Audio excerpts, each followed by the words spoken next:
my channels, I talk about movies and TV way too much, but occasionally I talk about video games that are based off movies way too much. We got a new Aliens video game, Aliens Fireteam Elite, so let's talk about it.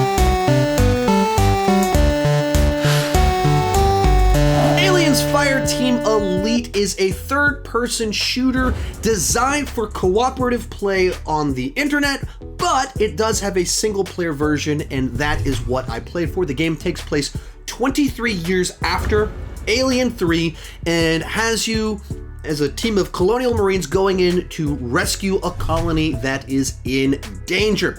As a point of reference before we get started, I play video games, but I'm not a big gamer. I'm not someone that can comment on any of the complex technicalities. I'm just the everyman that primarily plays games that are associated with movie franchises that I like or comic book characters that I like, or something that my kids are into. Fortnite, Minecraft, or games starring Mario. That's my background going into this, so I'm just looking for a solid Aliens experience. That to me is what is most important. As a second point of reference, over the last couple years, I've played the other sci-fi action franchise games that have been adapted. Terminator Resistance, Predator Hunting Grounds. That's the sort of stuff I'm just interested to check out because I want experiences tied to the games that I thoroughly enjoy. And so throughout this review, I'll use those as kind of some points of reference. All three of them were discount games. They're not big budget games. They're at that $40 price point. All of them aren't meant to be cutting edge. They're trying to provide an experience. So I'll use those kind of as a point of reference throughout this. And let's get started talking about the game. And in general, almost everything about this game for me kind of fell into the mixed category. There was always something good and bad about everything related to it. So right off the bat, it's an action game. That is what it is. It is designed for you to be online with two other people battling swarms and swarms of xenomorphs charging at you. So the whole game is designed around being a multiplayer experience. Every level you can play online with other people or you can play solo player, but that puts a restriction on the types of layers and the types of storytelling that they can do. Every level is you go in and you're getting overrun by xenomorphs. And you get somewhere and you have a 90-second timer starts as soon as you push a button. Therefore, you got to prepare to stand your ground, set up a bunch of turrets, landmines and stuff like that. That's the final battle on every single level, and as well as the midpoint in every single level. And as an experience of getting in the middle of it and firing machine guns at xenomorphs or a flamethrower at xenomorphs, it's a lot of fun. It's one-dimensional, but it's a lot of fun. There's just something about just getting to have cool weapons and just have an enormous body count of xenomorphs everywhere you go and have tons of ammo and you're just mowing guys down. That is a satisfying experience. It's a one-dimensional experience, but satisfying. And that's the game. That's the whole thing. Everywhere you go, there's a ton of xenomorphs and you shoot them out. And the reason I keep repeating myself about that is because the game keeps repeating itself. Every level is kind of the same thing. It's kind of satisfying, but it's the same. All one note. And the reason it's one note is because it's multiplayer. To be fair, maybe it would be more fun if I played with other, or have more kind of replay value or more nuance if I played with other people. Because there's different types of soldiers that you can be, that if you were working with other people, you would be strategic in which ones you chose and chose a higher difficulty level and a bunch of stuff like that. I like to play solo player. I don't like to embarrass myself on the internet with people, so I like to play solo player, and the AIs that they send with you are just generic dudes. You can't strategize with the type of person they are, in which case then I always wanted to be the same class that has the best machine guns to mow dudes down. So some of the nuance that could be there on multiplayer, that's just not really what I'm into. And I did play one game of multiplayer with Cody Leach. We both downloaded the game, and then he messaged me. We played one game, and then that was it. We were both figuring out we didn't even know how to play the game quite yet. Another comparison, as I mentioned, I was going to compare these to the previous two genre adaptation, movie to video game adaptations. Predator Hunting Grounds has no single player game. Therefore, I didn't play it very much because I didn't like playing on a team with people I didn't know and being the weakest link. So I just stopped playing it very quickly, and there just wasn't much to it because of that. I was just going, okay, I'm not interested. My son really wanted to play it, but we don't want to turn him into a sociopath quite yet. So that game has just sat there as a game I own but haven't played much for that exact reason, that they didn't have the single player option. You couldn't play with AIs, and that was infuriating. This game does provide that, but it makes for a very simplistic single-player experience because it was all designed to be online multiplayer. Couple other elements in this. You can upgrade your weapons. I didn't find the upgrade system very interesting. It wasn't a lot of fun to try and strategize how to upgrade my weapons or try and buy new weapons because it didn't seem like that. It wasn't like you could keep building up in interesting ways.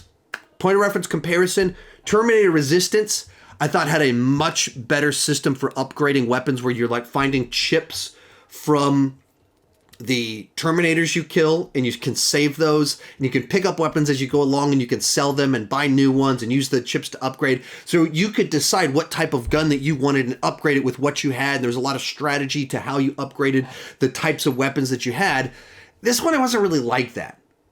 Both of them discount games, both of them not cutting edge or anything like that. I thought Terminator just did a much better job with what they did with the weapons upgrading systems, the variety of weapons that were available, and you being able to choose what you would want that was best for different levels. I thought it was much better in the Terminator game, whereas here it's just kind of okay, you can get a little 25% boost on one of the categories for your weapon, but it didn't seem like it mattered all that much because you just, whichever one you chose, and there wasn't much strategy to it, so it wasn't very interesting. And a lot of that tied back once again into the game was just so kind of monotonous in how it played out of just swarms coming at you. You just always wanted to be able to carry a lot of ammo and fire it very quickly. That's what mattered the most. You don't need a sniper rifle. You don't need to aim because it's just always so much stuff charging at you, in which case I just wanted mass firepower. Once again, going back to monotony of the gameplay. To compare once again to the Terminator game had no online play. It was just story mode. And for me personally, because of the way that I'm wired, I think this game engine, if they'd done more like the Terminator game and had more variety and not design everything for cooperative online play, I think it would have been a much more satisfying experience and a better story. Because you could have, if it wasn't all designed for multiplayer with your bunch of other people, you could have a level where you're by yourself with a pistol and trying to sneak around with xenomorphs surrounding you. You could do things where you get in the loader suits like Ripley does at the end of Aliens. There's all these things you could do if it was multiplayer or wasn't all multiplayer that would fit with the game engine, make the story more engaging and different, have more variety to it.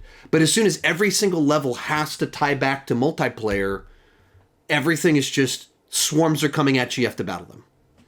And the Terminator game, I just thought had a much more engaging story and a lot more variety in the gameplay, where sometimes it was swarms of Terminators coming at you, sometimes it was survival, sneaking around, and comparing these three different budget video games based off franchises from the 80s and late 70s that I loved, I thought the Terminator game was by far the best of the bunch.